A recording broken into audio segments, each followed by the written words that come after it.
So what would it look like for you if it were different?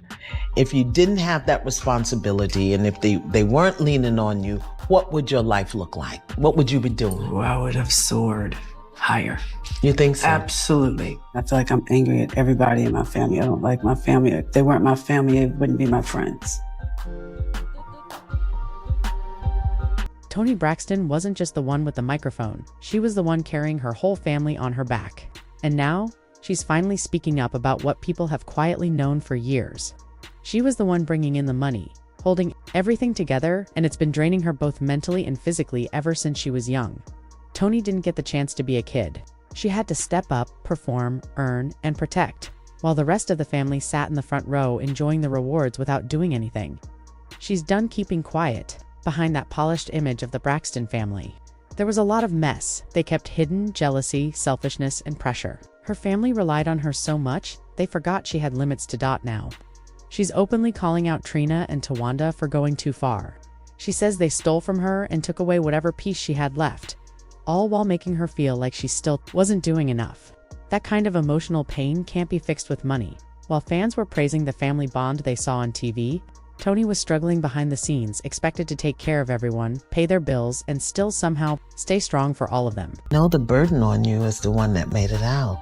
But you gotta be willing to let them fly. I feel like I do. I feel like they don't let me. There's a lot going on here, so take a breath because this is serious. The Braxtons are back on TV, and things are already looking messy. From the outside, it seemed like Toni Braxton had everything. The awards, the spotlight, but behind all the fame and magazine covers, she was miserable. But before we go any further, let's give Toni the credit she truly deserves. She's not just another singer, she's royalty. Way before most people even knew how to spell Grammy, Toni was already winning them, topping charts, shutting down red carpets, and changing R&B forever all, while supporting a family that treated her achievements like they belonged to everyone. If you think she was just an entertainer, you're missing the bigger picture. She's a legend. 7 Grammys, over 70 million records sold, a voice that can move you to tears whether you're at a party or in a church pew. And now, she's left, with barely anything to show for it. That's the truth. 170 million in sales, and you got $1,972? Is that right? That's right. That's true. Now everyone's wondering what really happened. It all started back in Severn, Maryland's 6 kids, a gospel-singing mom, and big dreams. Toni was the oldest, and when their mother had a bad accident and was stuck in the hospital for a long time, everything changed. Toni didn't just lose her childhood, it was gone before it even started. She had to take on the role of a second mom, making sure her siblings had food and a place to stay. Their dad was out working nonstop, doing whatever he could to keep the bills paid and the family going. So when Toni's music career took off in the 90s with huge songs like Unbreak My Heart and Breathe Again, the energy at home shifted fast. Instead of celebrating her success, her own sisters started treating her like she was their personal bank. About 13 or 14, my mom, she had a really bad accident. She fell. Her back was really messed up, so she was in hospital a long time. And so I was the surrogate parent for a moment. Where was Dad? Working, had to make a living, had 6 kids. Toni recently opened up about how drained she's been mentally and financially for years. She said she wasn't just holding the Braxton name. She was handling the bills, the car payments, the rent, everything. Even when someone in the family came up with a business plan that failed, Toni was the one covering the losses. She never revealed exactly how much she spent, but it's clear her generosity was taken for granted. She didn't always call out names directly, but it was pretty obvious Trina and Tawanda were at the center of it. She shared how it wasn't just the emotional stress, it was also the fact that they expected payment just to collaborate with her. On the flip side, Tamar messy reputation and all was helping out financially without asking for a dime. That's real support. She even did backup vocals for Toni on stage for free, just to be there for her. Meanwhile, Trina had no problem sending invoices, and Tawanda, though technically working as Toni's executive assistant and getting paid, never truly had her back the way a sister should. And then there's their mom. When Toni said, "I could have soared higher if I didn't have to carry so much," it hit hard. That wasn't just a complaint, it was a lifetime of pressure packed into one honest moment. They weren't leaning on you. What would your life look like? What would you be doing? Oh, I would have soared higher. Toni was the oldest, and when their mother had a serious accident and was stuck in the hospital for a long time, everything changed. Toni didn't just lose her childhood, she never got one. She stepped into the role of a second mom, making sure her siblings had food and a place to stay. Their dad was working non-stop, doing all he could to keep the family afloat. Then Toni's career took off in the 90s with hits like Unbreak My Heart and Breathe Again, and things at home got tense. Instead of celebrating her success, her own sisters started seeing her as an endless source of money recently. Toni opened up about how drained she's felt for years, both emotionally and financially. She said she wasn't just carrying the Braxton name, she was handling everything from the bills and rent to the failed business ventures. She never gave the exact amount, but it's obvious she was taken advantage of. She didn't always point fingers directly, but it was clear she meant Trina and Tawanda. She said the issue wasn't just the stress, it was that they expected payment just to be involved in her work. On the other hand, Tamar, despite her reputation, helped with bills. Without asking for a dime, that's real support. She even did background vocals for free when Toni needed her. Trina, though, had no problem asking to get paid. Tawanda, who worked as Toni's assistant and earned a paycheck, still never fully supported her. And when it comes to their mom, that's a whole other story. When Toni said, "I could have soared higher if I didn't have to carry so much," it really hit home.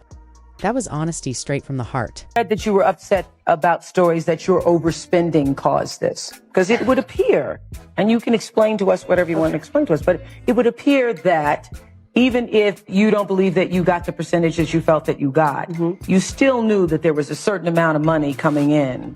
And exactly. And you overspent that amount of money. Well, I was doing math. 1 + 1 is 2 all day long, all across the world. Toni was out there building her career with her own money, only to end up having to pay it all back, with barely anything left in the end. But no one really understood how bad things were for her until that one-on-one with Oprah. That interview turned into a complete mess. You'd expect one powerful woman to show some support to another, especially in tough times. But instead, Oprah put Toni on blast on national TV, asking her without a hint of empathy how she could be broke if she was so famous. Toni came in hoping for understanding, but left feeling completely humiliated. That moment changed everything. The backlash hit hard, and people quickly turned on Toni. Some even say Oprah gave Toni's record label a heads up before the interview, warning them that things might get exposed. If that's true, it seemed like Oprah was siding with the industry. Instead of the woman in front of her, that wasn't just an uncomfortable moment, it seriously hurt Toni's career. Still, she tried to bounce back, but in 2010, things got even worse. She was diagnosed with microvascular angina and lupus, and the health issues forced her to cancel her big Las Vegas residency. At that point, it felt like Toni couldn't catch a break, like everything was working against her, no matter how hard she tried. How did that happen?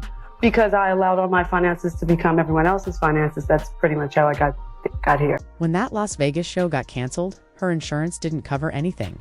So guess who had to pay for it all? Toni. She had to handle every single expense: production, lights, musicians, hotel stays, salaries. Everything came out of her own pocket. That kind of financial hit left her with no choice but to file for bankruptcy again.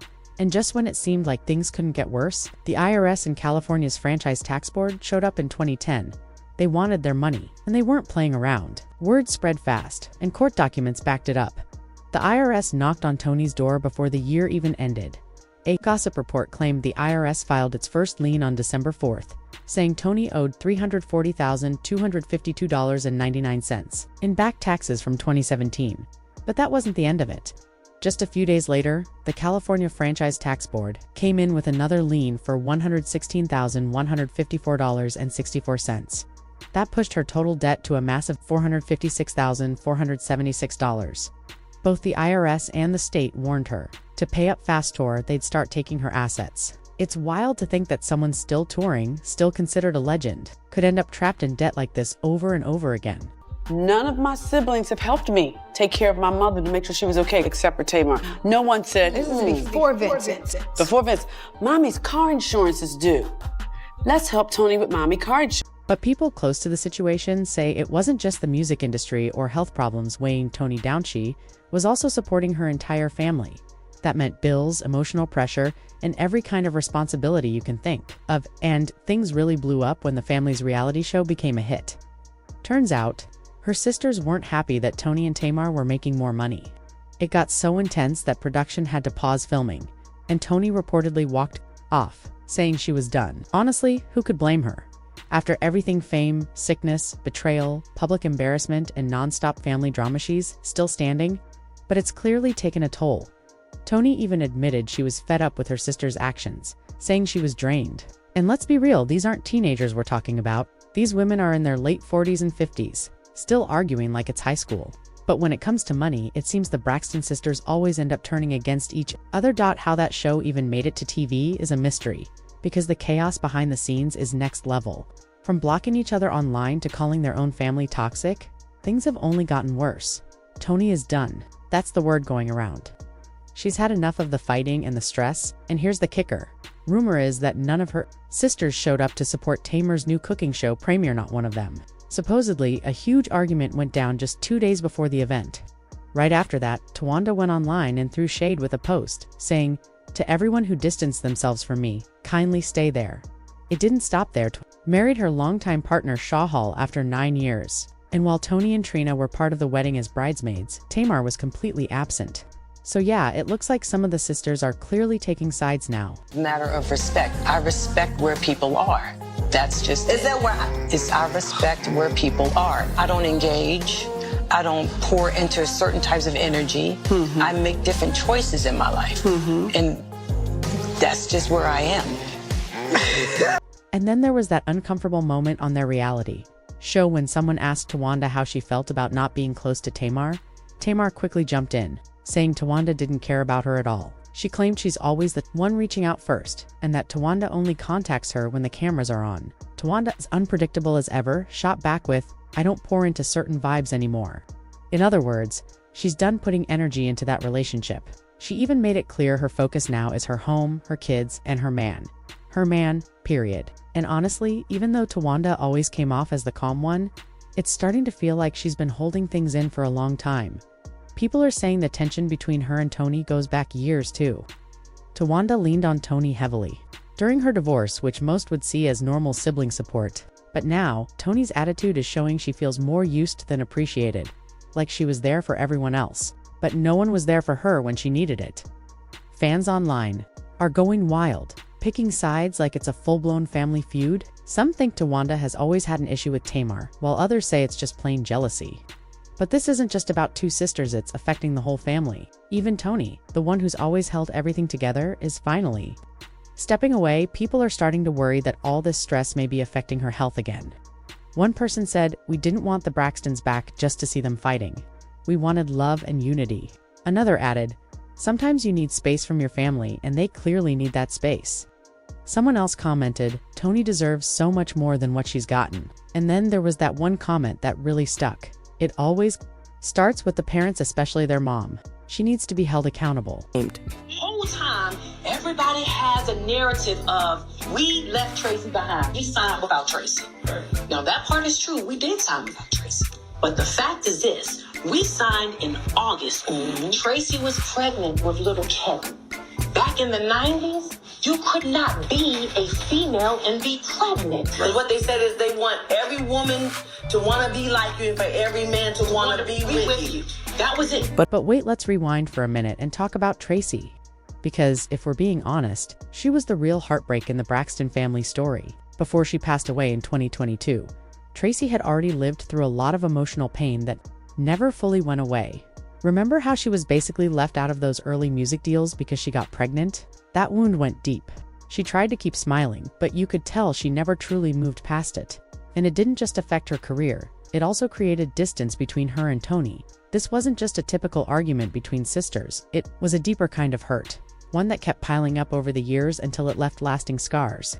Now that Tracy is gone, that pain hasn't disappeared. It still hangs in the background, like something unspoken that never got resolved.